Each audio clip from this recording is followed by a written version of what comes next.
Olá! Hoje o Metrópolis entrevista o epidemiologista Rafael Guimarães. Ele é pesquisador do Observatório Covid da Fiocruz e faz parte do grupo que faz o principal monitoramento da evolução da epidemia no país. Bom dia, Rafael. Bom dia. Bom, primeiro eu gostaria que você fizesse para a gente um panorama de como está a pandemia no Brasil.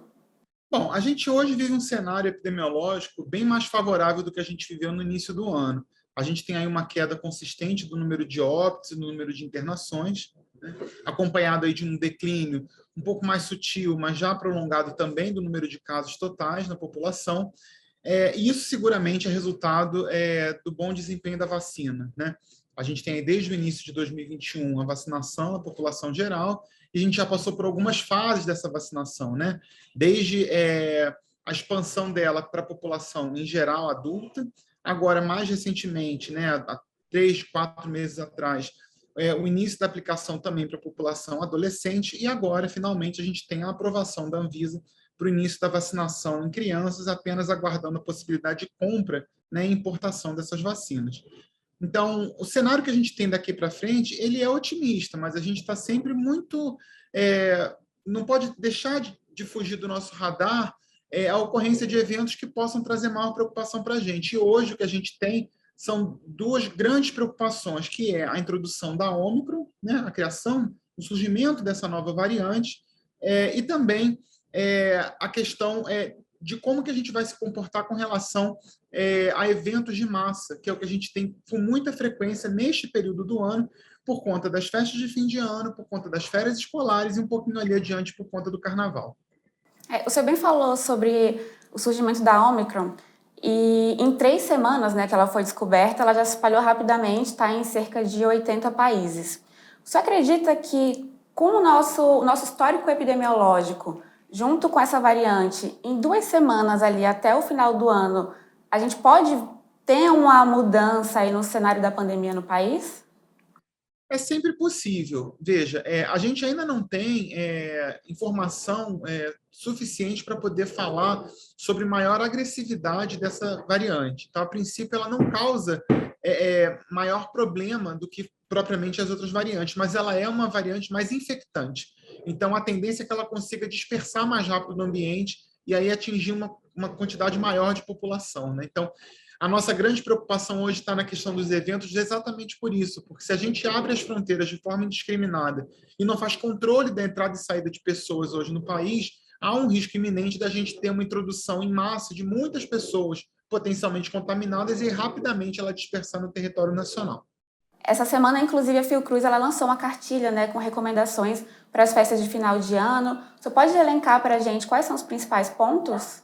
A gente tem, de uma forma geral, recomendado que não ocorram, né, formas de aglomeração. A gente sabe que depois de 20 meses de pandemia é improvável que as pessoas não vão se reunir no Natal, no Ano Novo, mas que elas pelo menos consigam fazer isso em grupos menores, né, e de preferência de pessoas do seu círculo mais íntimo, então da família, dos amigos mais íntimos, para que elas possam ter algum controle de quem são essas pessoas. Se de fato essas pessoas estão vacinadas, se elas tiveram contato com pessoas nos dias anteriores que pudessem estar sintomáticas ou contaminadas, ou pessoas que estejam contaminadas naquele momento. Então, é a hora de você tentar fazer algum tipo de reunião, né, algum evento social, mas devidamente protegido. Então, as recomendações vão muito nesse sentido, de restringir a quantidade de pessoas nos ambientes, de procurar preservar, especialmente as pessoas sob risco de forma mais grave, né? Então, os idosos, as gestantes, pessoas que reúnam comorbidades, as crianças que ainda não estão vacinadas.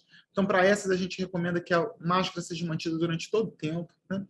A gente recomenda que, assim como a gente vê em alguns espaços ainda públicos, que o local onde esses eventos vai acontecer, na casa da gente, onde quer que seja, que ele esteja sempre muito cercado de higienizantes, então álcool gel pela casa toda, para que todos possam utilizar, álcool gel na entrada da casa, para que elas possam já entrar higienizadas, que os banheiros estejam limpos e adequados para poder, né, as pessoas fazerem suas higienes, inclusive a gente fala um pouco sobre o não uso, né, de toalhas de pano, porque na verdade você tá ali, lava a mão, enxuga a mão na toalha, a toalha fica úmida. Cada pessoa que vai ali, na verdade, aquela toalha vira um caldeirão de micro-organismo, né?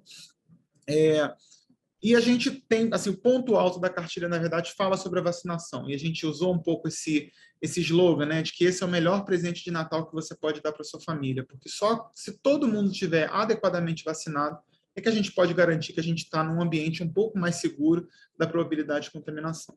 Você considera essa situação confortável? Eu considero essa situação otimista.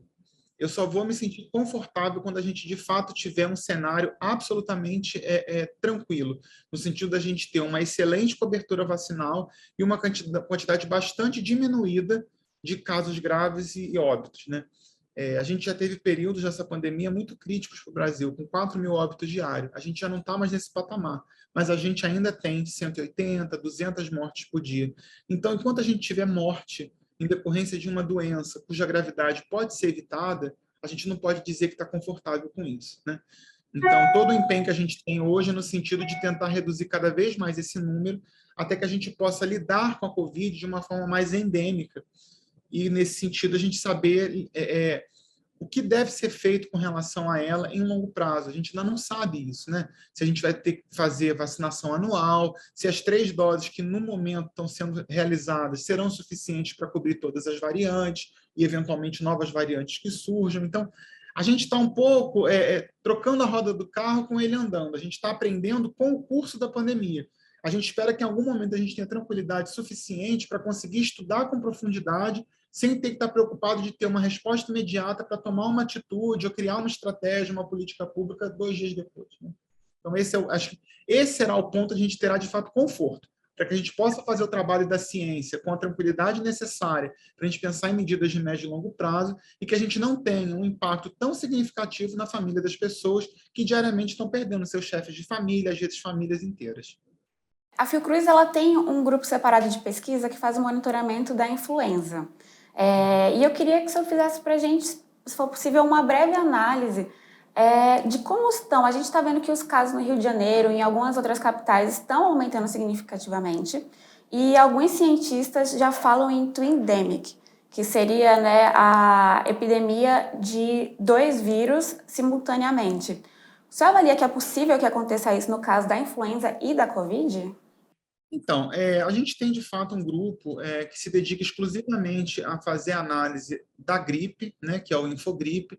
Ele, na verdade, tem um trabalho super consolidado desde a pandemia de H1N1, e de lá para cá eles vêm fazendo um monitoramento não só da Covid e da influenza, como outros tipos de viroses respiratórias, né, principalmente relacionadas às crianças e aos idosos, que são os grupos considerados de risco. O que a gente tem visto nas últimas semanas é, então, o surgimento desses focos epidêmicos de influenza e que tem nos causado muita preocupação, porque até onde a gente tem notícia, elas se trata de uma cepa que, aparentemente, a nossa vacina utilizada hoje para a influenza ela não consegue cobrir adequadamente o ataque contra esta cepa. E, por isso, a gente está tendo um pouco esse descontrole. Então, a gente acabou meio que saindo do foco só do Rio de Janeiro, a gente já tem outras capitais que já estão apresentando surtos epidêmicos, e a gente tem uma preocupação de que isso vá se espalhar de alguma forma, em algum momento, para todo o país, né? Esse conceito de twindemics ainda é muito controverso. A gente tem grupos de pesquisa que falam que é improvável, né, que a gente tenha a contaminação concomitante dos 2 vírus. A gente tem grupos que falam que pode até ocorrer infecção, mas que é pouco provável que ela gere doença concomitante, porque esses vírus competiriam pelos órgãos-alvo. E a gente tem também grupos dizendo que são situações particularmente perigosas, porque uma vez conseguindo ter a infecção de forma concomitante, sem competição entre os vírus, a gente teria doenças de apresentação mais grave, porque, na verdade, o órgão-alvo dessas 2 viroses é o mesmo, né, que é o sistema respiratório. Então, assim, a gente ainda tem muita controvérsia com relação a isso, mas, na dúvida, a gente tem sempre que tentar ser o mais preventivo possível. Então, pelo sim, pelo não, o que a gente precisa fazer nesse momento é tentar conter a pandemia, a epidemia de gripe, né, de influenza, sem perder o horizonte da Covid, que hoje tem um cenário mais otimista, mas que é, na verdade, uma virose nova e que a gente ainda está aprendendo um pouco com ela sobre essa capacidade do vírus e tudo mais. Para nossa sorte, assim, muitas das medidas de proteção são iguais para as 2 doenças. Então, mais do que nunca, é importante a gente reforçar a necessidade dessa proteção individual, né? Assim, a higienização e o uso de máscara, não vejo como esses hábitos serem ruins. Na verdade, eu digo assim que eles serão o legado da pandemia para a gente, né?